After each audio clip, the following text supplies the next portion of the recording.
신명기 6장 말씀입니다. 구약 성경 270면입니다.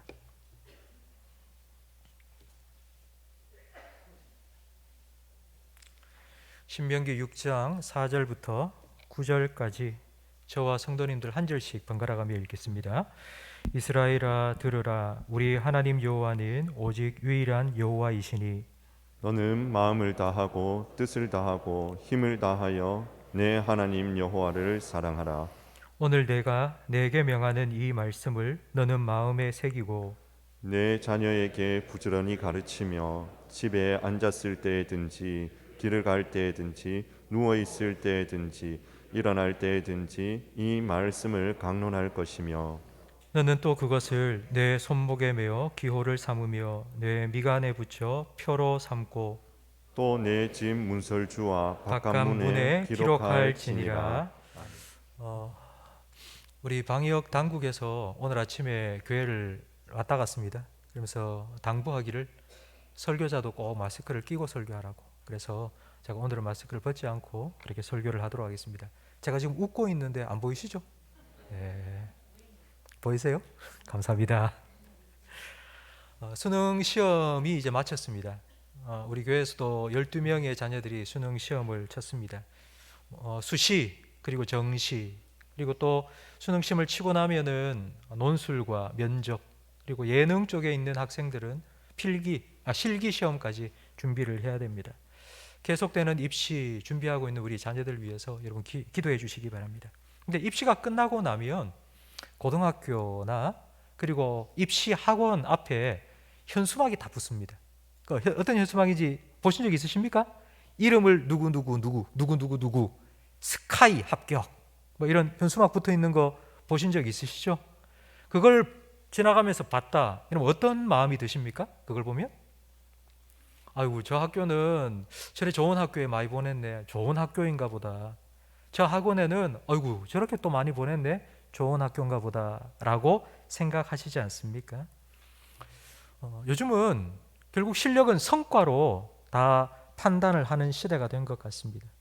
그런데 이렇게 성과를 가장 많이 낸 교육 방법이 무엇인지 아십니까? 가장 많은 성과를 낸 교육 방법, 그게 바로 오늘 우리가 함께 읽은 신명기 6장에 나오는 쉐마 교육입니다.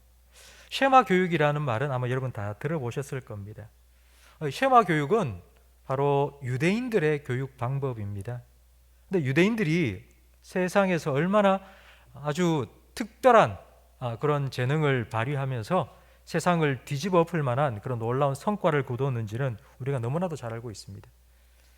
유대인은 전 세계 인구의 0.2%밖에 되지 않습니다. 아주 작은 숫자인데요. 그러나 노벨상 수상자의 22%가 유대인입니다. 미국의 스카이라고 할 수 있는 아이비리그 여러 대학들이 있는데요. 그 미국의 아이비리그 대학의 총장과 교수의 40%가 유대인입니다. 미국에 있는 억만장자, 돈이 많은 부자들의 40%가 또 유대인이기도 합니다. 여러분이 한 번쯤은 다 가보셨을, 여러분 자녀들과 함께 가보셨을 스타벅스 커피집 아시죠? 스타벅스도 유대인 소유입니다. 그리고 베스킨라빈스라는 아이스크림점, 아무튼 유대인들이 경제권도 다 쥐고 있습니다. 이렇게 놀라운 유대인들의 성과 어디서 난 거냐 하면 바로 오늘 본문에 나오는 신명기 6장 바로 쉐마 교육입니다. 유대인들이 이렇게 놀라운 성과를 이 교육을 통해서 얻게 된 이유는 딱 한 가지입니다. 그 이유는 바로 이게 하나님의 교육 원안이기 때문입니다. 오늘날 이렇게 자녀를 교육해라 그런 유의 책들이 참 많이 쏟아지고 있습니다. 무슨 교육법, 무슨 학습법, 아마 여러분 집에 가면은 한 권씩은 다 꽂혀 있을 겁니다, 분명히. 그런데 세상이 많이 바뀌면서 우리 자녀를 어떻게 교육해야 될까? 교육의 대안이 뭐가 있느냐 많이 찾아볼 필요가 없습니다. 교육의 대안을 찾을 게 아니라 교육의 원안으로 돌아와야 됩니다. 하나님께서 사람을 창조하셨고요. 그 사람을 어떻게 교육해야 되는지 하나님께서 말씀해 주셨습니다. 이 쉐마 교육은 역사를 통해서 검증이 된 가장 확실한 교육 방법입니다. 그렇기 때문에 우리는 더 좋은 대안을 찾을 게 아니라 다시 원안으로 돌아가야 합니다. 그러면 쉐마 교육이라 할 때 이 쉐마라는 말은 오늘 우리가 함께 읽은 본문 4절 말씀, 이 4절 말씀 제일 앞에 나오는 들으라 라는 의미입니다. 쉐마는 히브리어로 들으라 라는 말입니다. 지금 하나님께서 우리에게 어떻게 교육을 해야 될지 말씀해 주시니까 좀 들어보라고요. 이 쉐마 교육의 핵심, 쉐마 교육의 가장 중요한 핵심은 뭐냐 하면요, 5절 말씀과 7절 말씀에 나와 있는 제일 앞 단어입니다. 너는 마음을 다하고 뜻을 다하고 힘을 다하여 너희 하나님을 사랑해라. 오늘 내가 너에게 명하는 이 말씀을 너는 마음에 새겨라. 이제 이거고요. 그 다음 7절 말씀해 보십시오. 7절에 보면 누구에게 이걸 가르치라고요? 예. 그럼 이 교육의 원한, 쉐마 교육은 하나님께서 누구에게 주신 말씀입니까? 부모에게 주시는 겁니다. 그럼 부모에게 자녀를 이렇게 가르치라고 하나님께서 주시는 말씀입니다. 2주 전 제가 창세기 18장 19절 말씀, 하나님께서 왜 아브라함을 선택하셨는지에 대해서 설교해 드렸는데요. 기억하십니까? 제가 그 말씀을 다시 화면에 띄울 테니까 함께 읽어보도록 하겠습니다. 내가 그로 그 자식과 권속에게 명하여 여호와의 도를 지켜 의와 공도를 행하게 하려고 그를 택하였나니 이는 나 여호와가 아브라함에게 대하여 말한 일을 이루려 함이니라. 아멘. 하나님께서는 아브라함을 만민의 복의 통로가 되도록 부르셨습니다. 근데 아브라함 한 사람을 통해서 어떻게 세상 모든 민족이 복을 받을 수 있습니까? 그 하나님의 방법이 바로 교육의 원안에 나와 있습니다. 부모가 자녀를 하나님 말씀대로 잘 기르고 그 자녀가 또 자녀, 그 자녀가 또 자녀, 이렇게 하나님의 축복의 통로가 되도록 자녀들을 기르면서 하나님이 처음 아브라함에게 약속하신 너로 말미암아 모든 민족이 복을 받겠다 하신 그 하나님의 비전이 이루어지게 하시는 하나님의 방법, 그게 바로 오늘 본문에 나오는 하나님의 교육 원안입니다. 사실 오늘날 자녀 교육을 부모가 다 떠안아서 직접 자녀를 가르칠 수 있는 부모는 거의 없습니다. 여러분, 수학, 영어, 과학, 책만 봐도 머리가 아픕니다. 그런 거 어떻게 자녀들에게 가르칠 수 있습니까? 그래서 우리 부모들은 전문가에게 자녀 교육을 맡깁니다. 유아, 아이들이 어릴 때도 전문가에게 아이들을 맡깁니다. 그 전문가, 유아 교육 전문가가 누구인지 혹시 아십니까? 뽀로로입니다. 애들한테 뽀로로 스마트폰에 탁 틀어서 그냥 주면은요, 아이들 혼자 잘 놉니다. 부모는 그거 딱 틀어놓고 있으면 편하고 좋습니다. 로보카 폴리, 똑똑박사 에디, 뭐 이런 영상 틀어주면요, 애들이 뭐 2시간이고 3시간이고 가만히 혼자 얼마나 좋은지 모릅니다. 그렇게 아이들이 어릴 때부터 그거 보고 자라면서요, 이제 뭐 궁금한 게 생기고 뭐 살면서 힘들고 어려운 일이 생기면요, 이제 스마트폰 가지고 네이버 검색합니다. 구글에 물어봅니다. 구글에. 그래서 인생을 배우고 살아가는 방법을 배웁니다. 자녀들이 점점 크면서 자녀들을 이제는 완전히 떠밀어 보냅니다. 야, 가라 좀 가라. 그래서 완전히 맡겨버리죠. 자녀들을 학교에, 학원에 맡겨버립니다. 그래서 아이들 얼굴을 볼 시간도 없어집니다. 그런데 여러분 도대체 뭘 믿고 자녀를 그렇게 맡길 수 있습니까? 하루에 6시간이면 다행이죠. 뭐 10시간, 12시간. 도대체 뭘 믿고 자녀를 그렇게 맡길 수 있습니까? 작년 2019년 최고의 화제작, 아마 이 자리에 안 보신 분 아마 없을 것 같은데요. 최고의 화제작 스카이캐슬이라는 드라마 다 보신 적이 있을 겁니다. 그 스카이캐슬에 보면 한 아이를 맡는데 돈을 몇 억 줘야 되는 입시 코디네이터가 나옵니다. 1년에 딱 2명만 맡아서 서울대학교에 반드시 입학시키는 사람입니다. 김주영 선생입니다. 아주 유명한 사람입니다. 근데 이 김주영이라는 입시 코디네이터가 자기 자녀를 데리고 온 부모 앞에서 딱 하는 말이 그겁니다. 저를 전적으로 믿으셔야 됩니다. 눈을 탁 뜨고요, 부모한테 저를 전적으로 믿으셔야 됩니다. 이 말을 딱 하는 거예요. 그리고 그 드라마가 진행되면서 자기 딸을 서울대 의대에 반드시 보내달라고 막 와서 무릎 꿇기조차 한 그런 어머니 앞에 이렇게 얘기를 합니다. 만에 하나 그런 일이 생겨도 다 감수하겠다는 뜻입니까? 영전의 지방과 같은 비극이 생겨도 받아들이시겠다는 뜻입니까? 다 감수하시겠냐고 묻고 있습니다. 어머님, 눈빛이 서늘합니다. 섬뜩합니다.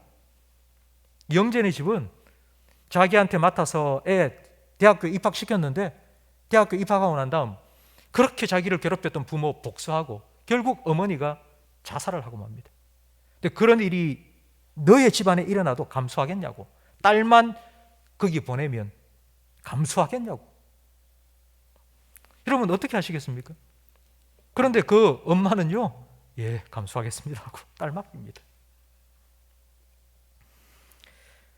부모가 자녀의 교육을 다 책임지지 못한다 할더라도 딱 한 가지만큼은 절대로 양보해서는 안 되겠죠. 그게 바로 영혼입니다. 영혼. 우리 신앙이요, 신앙. 우리 믿음의 문제는 우리 부모가 그 어떤 맡길 수가 없습니다. 부모는 자녀 신앙 교육의 주체가 되어야 합니다. 내가 책임져야 합니다.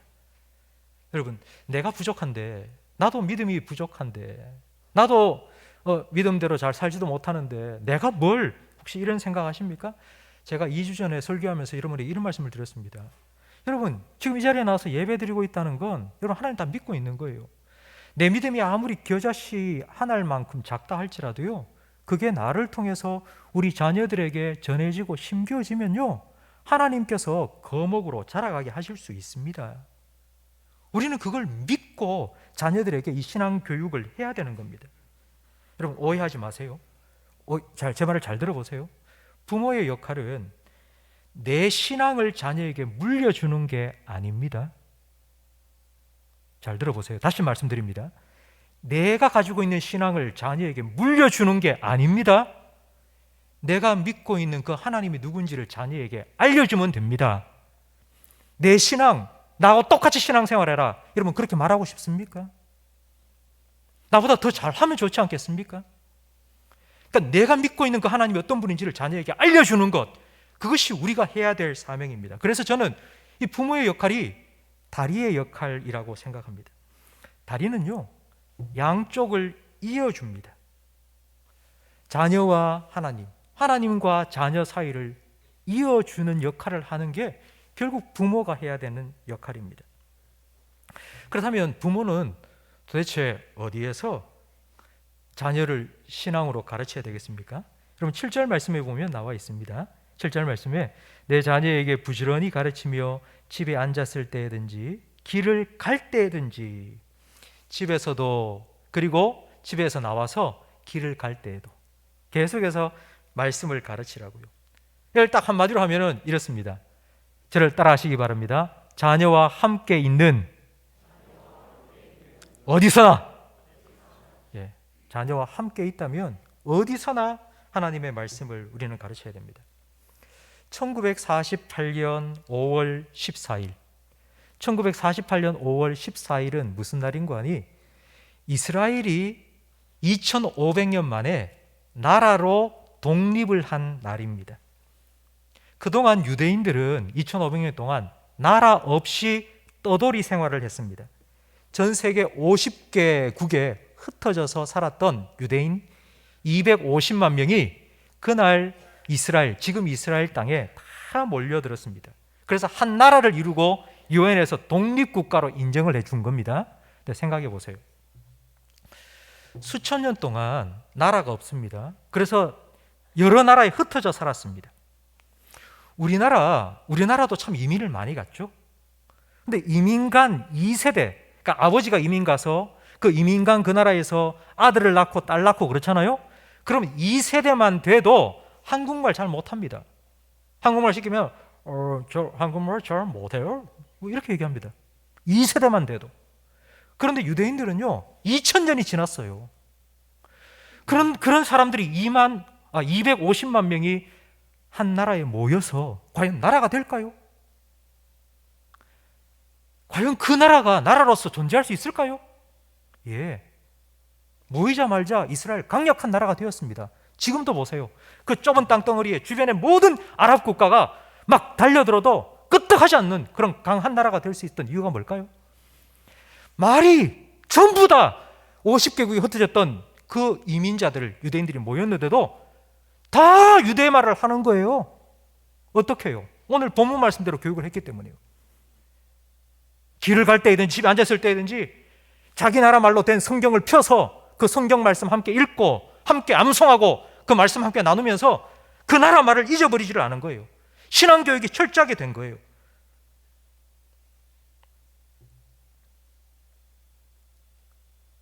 이스라엘 백성, 유다 백성들은 바로 이 말씀에 순종했기 때문에 바로 그와 같은 나라를 이룰 수가 있었던 것입니다. 그리고 7절 말씀에 계속하여 보면 언제 우리가 자녀를 말씀으로 가르쳐야 되는지를 우리에게 말씀하고 있는데요. 집에 앉았을 때든지 길을 갈 때든지 누워 있을 때든지 일어날 때든지 이 말씀을 강론하라고 말씀합니다. 여러분 보세요. 앉아서 쉴 때나 일어나서 일할 때나 그리고 자려고 누웠을 때나 잠에서 깼을 때나 이 표현들은요 다 이쪽 끝에서 이쪽 끝의 표현입니다. 그렇죠? 자려고 누웠을 때나 잠에서 깰 때나 그러니까 한쪽 끝에서 한쪽 끝의 표현입니다. 이 표현의 뜻은 뭐냐면 모든 걸 다 포함하고 있다는 말입니다. 여러분 이 찬양 아시죠? 해 뜨는 데부터 해 지는 데까지 이게 무슨 뜻일까요? 해 뜨는 데부터 해 지는 데까지 이게 무슨 뜻일까요?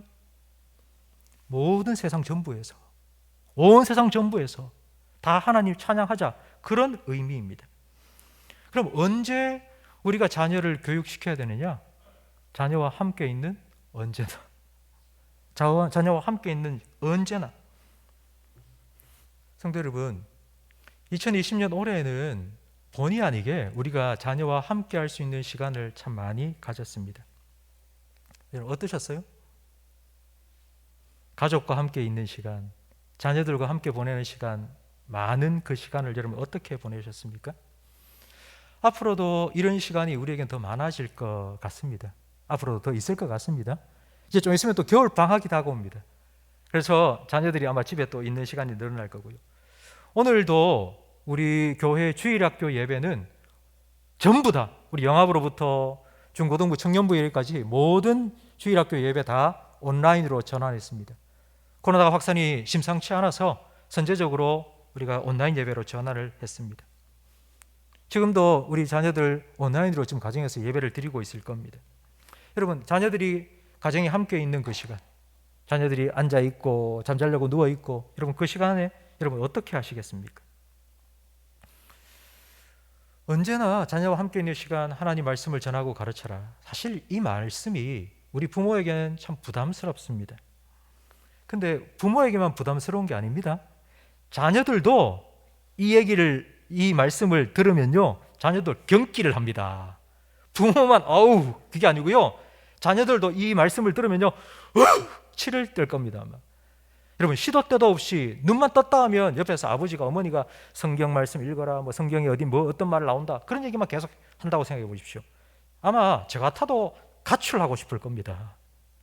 근데 도대체 이게 무슨 말일까요?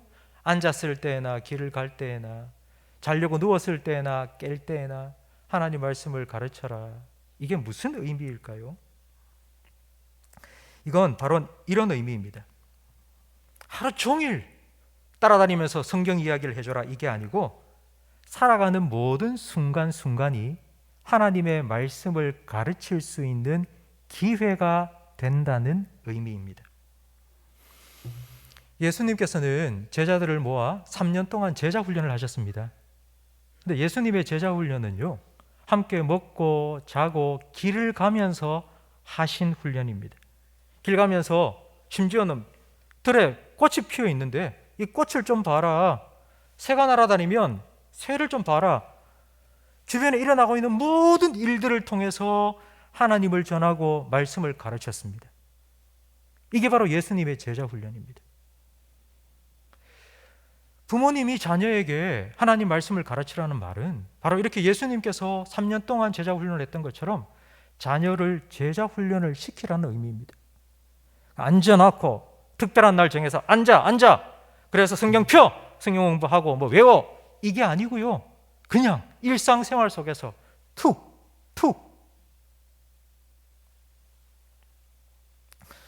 성경은 주일날에만 보는 책이 아닙니다. 여러분 혹시 성경책 주일날에만 여러분 손에 딱 들고 오시는 건 아니시죠? 성경책은 주일날만 보는 책이 아닙니다. 성경책 주일날만 봐야 되는 게 아닙니다. 우리 일상생활 속에서 하나님께서 우리에게 주신 삶의 지침입니다. 우리가 구원받고 천국 가는 데만 필요한 말씀이 아니고 우리가 그리스도인으로 하나님 백성답게 이 땅을 살아가는 데 필요한 모든 가르침을 성경을 통해서 하나님께서 우리에게 주신 것입니다.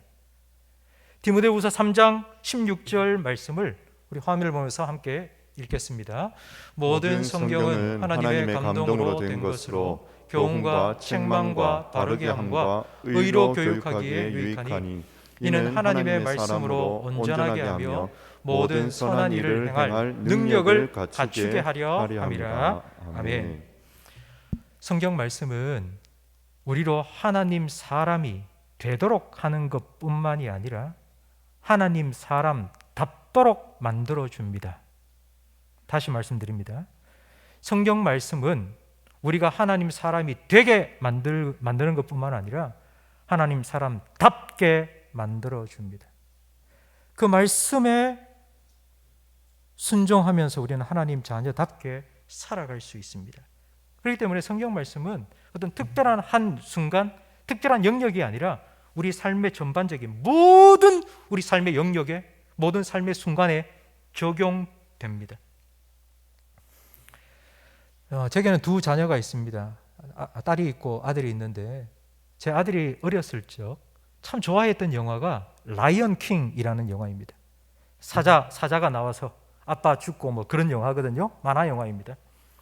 그런데 그 라이언 킹 만화 영화 장면 중에 하나가 아버지가 죽었어요. 아빠 사자가 죽었는데 원숭이가 주술사입니다. 그래서 마법을 부려서 죽은 아빠 사자를 불러냅니다. 아빠 사자가 탁 나타나서는 야, 네가 지금 잘하고 있다. 내가 너 도와줄게. 뭐 이런 얘기를 하는 거예요. 근데 그 장면을 제가 아들하고 함께 보고 있었습니다. 그때 제가 아들에게 이렇게 물었습니다. 야, 죽은 사람이 다시 살아날 수 있어? 넌 어떻게 생각해? 그러면서 제가 거기서부터 죽음에 대해서, 천국에 대해서 이야기를 해 주었습니다. 아들이 어린이집을 이제 가게 될 나이가 되어서 어린이집을 보냈습니다. 근데 어린이집에서 교통 신호 교육을 받더라고요. 파란 초록 불일 때 건너가고 빨간 불일 때는 횡단보도 건너면 안 된다. 뭐 그런 걸 배우고 와서 집에서 얘기를 하는 거예요. 근데 얼마 후에 아이와 함께 이제 길을 건널 때가 되었습니다. 그래서 제가 초록 불일 때 건너가자 하고 이제 빨간 불일 때는 멈춰 섰습니다. 제가 그거를 얘기하면서 이렇게 했습니다. 야, 만약에 빨간 불일 때 너 건너가면 어떻게 되지? 차에 탁 치여서 죽어요. 그래, 그렇지? 하나님께서 우리한테 하지 마라 한 게 빨간 불이야. 근데 하나님께서 하지 말라 한 거 하면은 죽어. 그런데 우리가 하나님 말씀 어기고 빨간 불일 때 길을 건너갔는데 예수님께서 오셔서 우리를 다 건져주셔서 신호등을 보면서 제가 제 아들한테 복음을 설명해 주었습니다. 초등학교 4학년 때 그때부터 저는 우리 아이들한테 용돈을 주기 시작했습니다. 용돈을 주면서 제가 이렇게 얘기했습니다. 이 용돈 누가 주는 거야? 아빠요. 아빠는 이거 어디서 났어? 월급 받았어요. 아빠가 월급 받기 위해서 어떻게 해야 되지? 일해야 돼요. 일하려면 건강 필요한데 건강은 누가 주셨어? 하나님이요. 그럼 이 용돈 누가 주신 거야? 하나님 주신 거예요. 그러면 네가 이 용돈의 10분의 1 하나님께 드리고 나머지 10분의 9 하나님께서 기뻐하시는 대로 써야 된다. 아빠, 그러면 내가 아이스크림 사 먹고 싶어가지고 500원 쓰면은 하나님 기뻐하시는 거예요? 안 기뻐하시는 거예요? 하나님 너 사랑하시니까 네가 아이스크림 먹으면서 기뻐하면 하나님 분명히 기뻐하실 거야 라고 가르쳐 주었습니다. 여러분, 기회를 잡고 이야기를 해주세요. 내 경험을 얘기해 주는 게 아닙니다. 제가 누차 강조하지만 내 경험을 얘기하는 게 아니라 하나님의 말씀을 전하는 겁니다. 때로는 아이들이 듣기 싫어할 겁니다. 아우, 그만 얘기하세요. 라떼는 말이야, 그런 말 좀 듣기 싫어요. 그러나 여러분, 기회를 잡아서 하세요. 그러면요, 제가 여러분에게 자신 있게 말씀드리는데요, 나중에 여러분 자녀들이 아빠, 엄마는 기억하지 못할 수 있다 할지라도, 그런 일 없겠지만요, 그런 일은 절대로 없겠지만 아빠를 잊어버린다 할지라도 아빠를 생각하면 아, 아빠는 참 말씀의 사람이었다. 성경의 사람이었다. 입만 열면은 나한테 해주는 말씀들이 하나님의 말씀, 하나님께서 이렇게 말씀하셨다고. 자녀들이 그렇게 아버지를 기억하게 될 거고 어머니를 기억하게 될 겁니다. 저는 그런 아버지가 되고 싶어요. 저는 정말. 성도 여러분, 우리는 기억하지 못해도 우리가 자녀들에게 전해준 하나님의 말씀은 기억할 겁니다. 왠 줄 아세요? 하나님 말씀은 살아 역사하기 때문입니다. 여러분 믿으시기 바랍니다. 하나님 말씀은 심령 속에 들어가서 그냥 사라져 버리는 게 아니에요. 그 말씀이 들어가서 혼과 영을 찔러 쪼개요. 우리를 변화시키는 말씀이에요. 하나님의 말씀의 능력을 믿는다면 여러분, 내가 아무리 겨자씨만할 작은 믿음이 있다 할지라도 그거 자녀에게 주세요. 심으세요. 그게 하나님께서 우리에게 주신 사명입니다. 성도 여러분, 우리는 시간이 지나간다고 말하죠. 시간이 지나가면 애들이 큰다고 말하죠. 그렇지 않습니다. 시간은 지나가는 게 아니라 쌓입니다. 우리가 자녀와 함께하는 그 시간 그냥 지나가지 않고 쌓입니다. 여러분, 지층이 쌓이고 낙엽이 쌓이고 퇴적층이 쌓이고 한 층 그렇게 큰 퇴적층이 쌓이듯이 우리가 자녀와 함께한 그 시간, 우리가 자녀들에게 별것 아니지만 툭툭 던져주는 그 하나님의 말씀이 자녀들의 영혼에 조금씩 쌓여서요 신앙으로 형성될 겁니다. 그래서 하나님께서는 네가 어디에 있든지 그리고 또 언제든지 자녀들에게 하나님 말씀을 가르치라고 우리에게 명령하신 겁니다. 여러분, 여기까지 맞는 말이긴 한데 목사님 참 힘듭니다 이런 생각 드시죠? 예, 그런 표정이세요. 제가 보니까 이게 어떻게 가능할까요? 이렇게 할 수 있을까요? 그럼 8절과 9절 말씀을 우리 성경을 보면서 다시 같이 읽어보겠습니다. 8절과 9절입니다. 너는 또 그것을 내 손목에 매어 기호를 삼으며 내 미간에 붙여 표로 삼고 내 집 문설주와 바깥문에 기록할지니라. 아멘. 우리는 이 말씀을 읽으면 우리는 이걸 은유적으로 이해합니다. 은유적으로 여기에 붙이고 그리고 여기에 매고 하나님 말씀을 여기에 붙이고 여기 매라. 이걸 우리는 은유적으로 해석합니다. 하나님 말씀을 좀 더 묵상하고 더 가까이 해라 그런 뜻이겠지라고 생각을 하는데, 그런데 유대인들은 진짜 이 말씀을 받은 유대인들, 지금까지도 유대인들은 이 말씀을 은유적으로 해석하는 게 아니라 이 말씀 그대로 실천하고 있습니다. 제가 그림을 하나 보여드리겠습니다. 유대인입니다. 근데 유대인 머리에 뭔가 붙어 있죠? 붙어 있는 조그마한 까만 상자, 여기 이 상자입니다. 이 안에 바로 이 신명기 6장 4절부터 9절까지 말씀을 깨알같이 적어서 딱 넣어 놓은 겁니다. 그리고 팔에도 보면 천을 둘둘 감고 여기에 뭔가 조그마한 상자를 하나 딱 달고 있죠? 이것도 바로 이 말씀입니다. 손목에 메고 그리고 미간에 이마에 붙여라 라는 말씀을 유대인들은 그대로 지금 적용해서 실천하고 있습니다.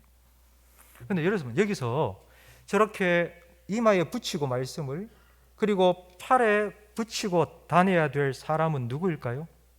부모일까요? 아니면 자녀일까요? 지금 하나님께서 누구에게 지금 이 말씀을 주시는 거죠? 부모님한테 네 자녀 이마에 말씀 붙여라 아니잖아요. 네가 이 이마에 붙이고 네가 팔에 달고 다니라고. 왜 하나님께서 이런 명령을 내리신 걸까요? 그그적거리지 않습니까? 이거 붙이고 이거 달고 다니면 그그적거릴 때마다 부모로서 내가 해야 될 사명이 무엇인지를 잊지 말고 기억하라고, 그거 달고 다니라고 하나님께서 명령하신 거예요. 성도 여러분, 환경을 조성하는 것은 너무나도 중요합니다. 분위기를 만드는 것이 얼마나 중요한지 모릅니다. 마음도 중요하지만 환경이 너무 중요합니다. 영적인 것 중요합니다. 그러나 외적인 것도 중요합니다. 왠 줄 아세요? 우리는 마음으로는 원하지만 육신이 약하기 때문입니다. 그렇기 때문에 환경을 만들고 분위기를 만드는 것 정말 중요합니다. 저는 목회자로서 다른 분들의 가정을 자주 방문할 기회가 있습니다. 집에 딱 들어가 보면요, 그 집안의 분위기라는 게 탁 느껴집니다.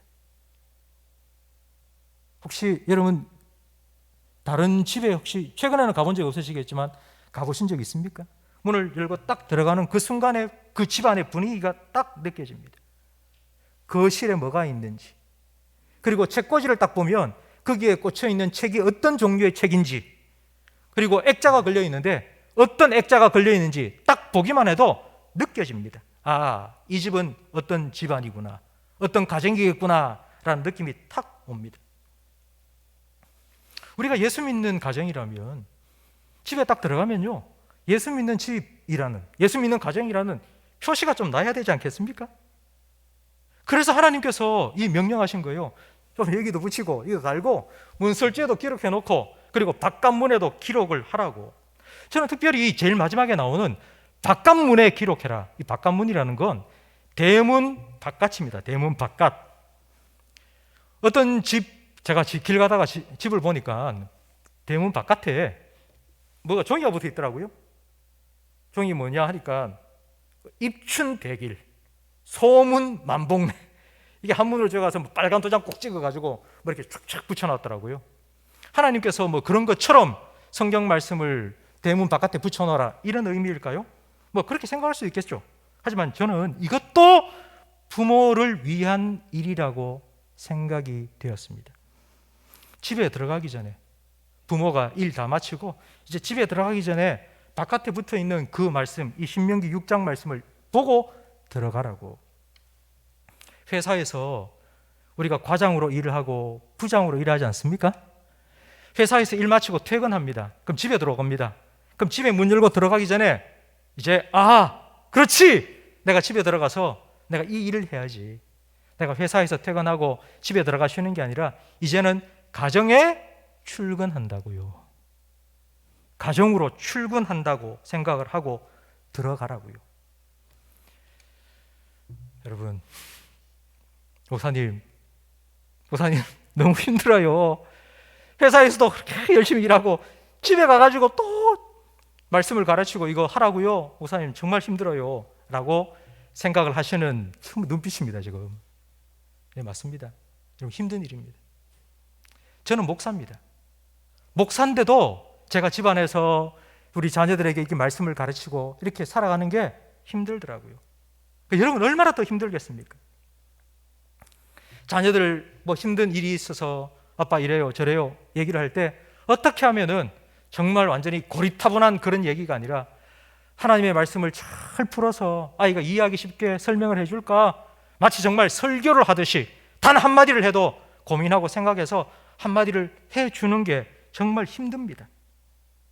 근데 여러분, 그만한 가치가 있습니다. 그만한 가치가 있습니다. 내가 그렇게 힘들어 애써서 할 만한 가치가 있는 일입니다.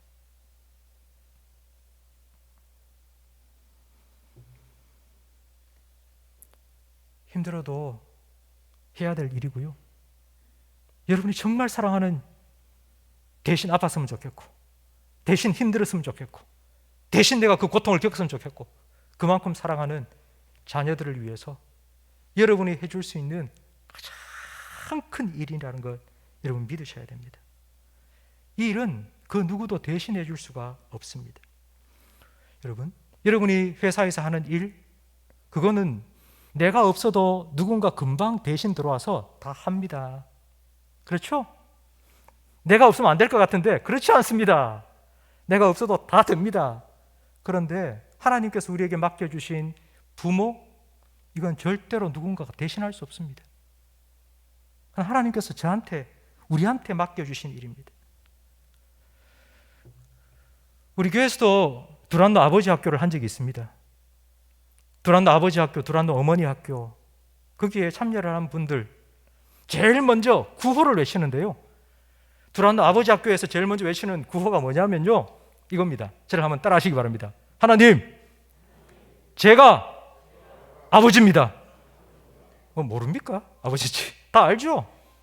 그런데도 그 구호를 외치는 거예요. 모일 때마다 외치는 거예요. 하나님, 제가 어머니입니다. 하나님, 제가 아버지입니다. 왜? 아버지인지 다 알고 어머니인지 다 알지만요, 아버지로서 살아온 것, 어머니로 살아온 것 다시 생각해 보자고, 그래서 이 사명을 다시 회복하자고 그런 구호를 외치는 겁니다. 저는 가끔씩 이런 생각도 해봅니다. 하나님, 왜 이렇게 힘든 일을 우리에게 맡기시는 겁니까? 부모가 된다는 게 너무 힘듭니다. 그런데 왜 하나님 우리한테 맡깁니까? 우리 보고 고생 좀 해봐라, 하나님께서 이런 마음으로 우리에게 맡기신 겁니까? 그렇지 않은 거예요. 그게 아니에요. 하나님께서 이 귀한 사명, 부모의 사명을 우리에게 맡기신 이유는요, 하나님 주시는 축복을 우리 부모가 누리도록 하기 위해서입니다. 여러분 4절부터 6절까지 말씀해 보면 하나님께서 부모에게 이렇게 말합니다. 너는 마음을 다하고 뜻을 다하고 힘을 다하여 너의 하나님 여호와를 사랑해라. 너는 내가 너에게 명하는 이 말씀을 너의 마음에 새겨라. 이렇게 말씀하고 있습니다. 우리가 하나님을 사랑하고 하나님 말씀을 먼저 내 마음속에 새겨야지만이 우리가 자녀에게 전할 수 있다, 이런 말이 아니에요. 이런 뜻이 아니고요. 여러분 이 생각해 보십시오. 그래도 자녀에게 하나님 말씀을 전하기 위해서 아이고 내가 먼저 한 절이라도 봐야지, 내가 가르친 대로 내가 살아야지, 애써야지, 노력해야지, 그렇게 살아가는 모습을 통해서 내가 하나님을 점점 더 사랑하게 되고 내가 하나님의 말씀을 점점 더 가슴에 새기게 된다고요. 하나님께서는 이런 축복을 먼저 부모가 누릴 수 있도록 우리에게 자녀를 맡겨주시고 부모의 사명을 맡겨주신 겁니다. 성도님들 중에는 저한테 이런 말씀을 하시는 분이 많습니다. 목사님, 목회 참 힘드시죠? 목회 참 힘드시죠? 이런 얘기를 하세요. 그러면 제가 똑같은 대답을 몇 번씩 반복해서 말씀드립니다. 아유, 세상에 안 힘든 일이 어디 있습니까? 공부하는 것도 힘들고요, 직장 생활하는 것도 힘들고요, 뭐 다 힘들어요. 뭐 목회만 힘듭니까? 다 힘들지.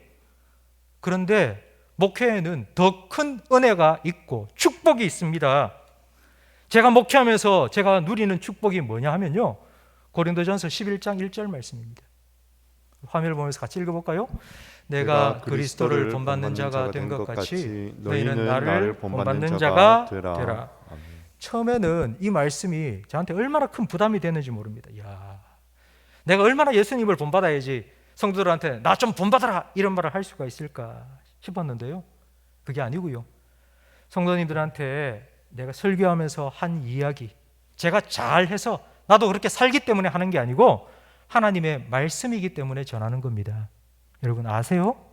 제가 실제로 그렇게 다 살고 저는 막 하나도 뭐 잘못한 게 없기 때문에 앞에 서서 여러분에게 이 말씀을 전하는 게 아니고요.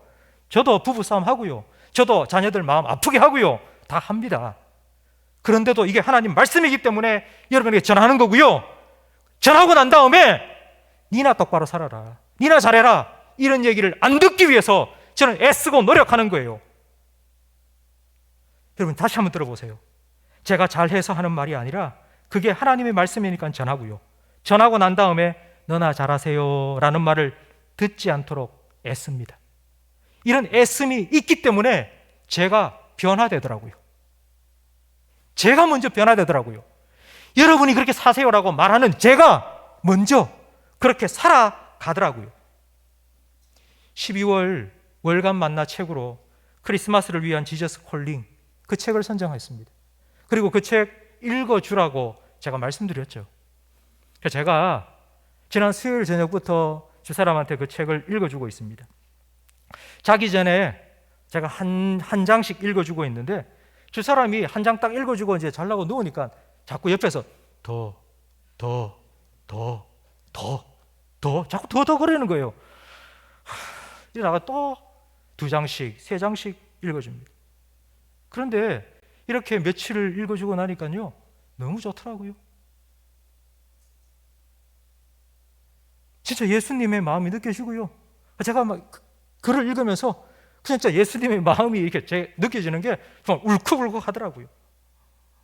저는 머리만 붙이면 자는 스타일입니다. 어디든지 딱 붙이면 바로 자는데 지금은 두 사람 담들일까지 같이 이야기도 하고 책도 읽어주고 너무 좋습니다. 목회를 하면서 제가 누리는 축복이 바로 이거예요. 제가 변하니까, 제가 바뀌니까요 아내도 변하고 자녀들도 변합니다.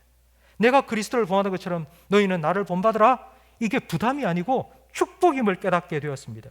여러분, 저는 여러분도 제가 목회하면서 누리고 가정에서 누리는 이 하나님의 축복을 여러분도 먼저 누리시기를 주님의 이름으로 축복합니다. 이게 어떤 의미인지를 여러분도 좀 알았으면 좋겠다고요. 우리가 하는 이 사랑의 수고, 우리가 가정에서 자녀를 위해서 하는 이 사랑의 수고 힘들고요, 어렵습니다. 하지만 이 사랑의 수고 여러분 절대로 헛되지 않습니다. 하나님께서 우리에게 맡긴 사명이고요, 이건 하나님의 뜻이고요, 하나님의 교육 원안입니다. 하나님께서 그렇게 하라고 우리에게 주신 거예요. 하나님의 뜻이라고요. 그렇기 때문에 절대로 헛되지 않습니다. 눈물을 흘리며 씨를 뿌리는 자는 기쁨으로 거두게 될 줄로 믿습니다. 여러분 힘들지만, 힘들어요. 쉽게 되는 거 아니에요. 여러분 힘들어요. 하지만 우리가 해야 될 일이에요. 하면은요, 하나님께서 복을 주세요. 여러분 삶에 엄청난 복을 주세요. 그렇게 하지 않음으로써 겪게 되는 고통이 아니라, 그렇게 힘들지만 함으로써 누리는 은혜가 더 크기 때문에 하나님께서 우리에게 하라고, 가르치라고, 전하라고, 얘기해 주라고 우리에게 명령하시는 겁니다. 우리가 자녀들의 심령에 뿌린, 우리가 자녀들의 영혼에 전한 정말 계자씨 하늘과 같은 그 하나님의 말씀, 하나님께서 역사하시면요, 30배, 60배, 100배의 열매로 우리 자녀들의 삶 가운데 맺혀질 것을 믿습니다. 우리는 그 하나님 믿고 일을 하는 거예요. 우리를 통해서, 여러분을 통해서, 여러분 가정에, 여러분 자녀들 삶 가운데 이런 역사를 이루실 하나님을 기대하면서 함께 찬양 드리겠습니다.